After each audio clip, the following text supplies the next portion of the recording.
Hi friends, welcome to my YouTube channel. ఈ video నందు ఏదైనా కొంత మొత్తానికి కాంపౌండ్ ఇంట్రెస్ట్, సింపుల్ ఇంట్రెస్ట్ మధ్య వ్యత్యాసం, difference between compound interest and simple interest వ్యత్యాసం ఏ విధంగా తెలుసుకోవచ్చు అనేది ఈ వీడియో నందు నేర్చుకుందాం. First question: the difference between the compound and simple interest in a certain some at 10% per annum 2 years is Rs rupees 631 rupees. The sum is.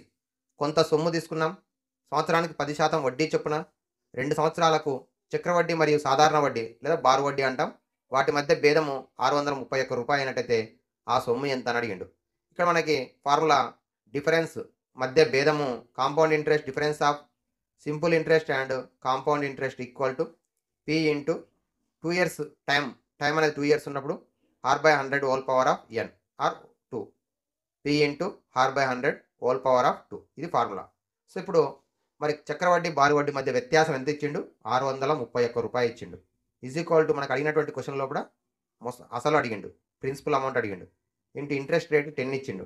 So 10/100 whole square, 10 1 10 10 cancel, 631 is equal to P into 1/10 square means 100 అవుతుంది.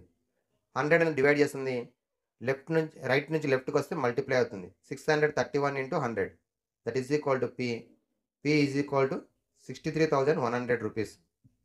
So option 2 is the correct option.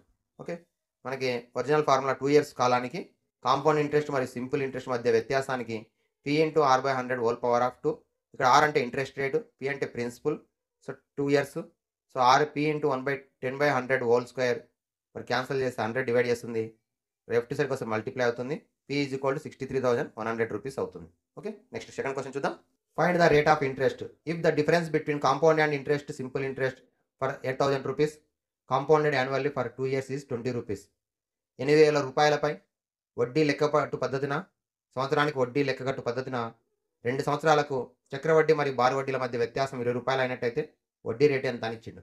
So ఇంతకుముందు same formula difference is equal to P into r/100 whole power of 2. ఇక్కడ మరి భేదము compound interest simple interest మధ్య వ్యత్యాసం 20 rupees, 1000 rupees 8,000 rupees ఇచ్చిండు. Interest rate find out చేయాలి, r అనుకుందాం, by 100 whole power of 2. So 8,000 into r square by 100 into 100. ఇందులో కూడా 3 జీరోస్ క్యాన్సిల్ అవుతున్నాయి, రిమైనింగ్ 10 డివైడ్ చేస్తుంది, రైట్ సైడ్ వస్తే మల్టిప్లై అవుతుంది, లెఫ్ట్కి వస్తే 20 ఇంటూ 10 200 అవుతుంది. 8 మల్టిప్లై చేస్తుంది, లెఫ్ట్కి వస్తే డివైడ్ అవుతుంది, r square. 8 1 8 25 cancel, r square is equal to 25 అంటే 5 స్క్వేర్ అవుతుంది. Then r is equal to 5, interest rate is equal to 5%. Option 1 is the correct option. Okay, difference is equal to compound interest and simple interest difference is equal to P into r/100 whole power of 2. Substitute చేసి simplify చేసినట్టయితే r square is equal to 25, are is equal to 5, interest rate is 5%. Observe the another question.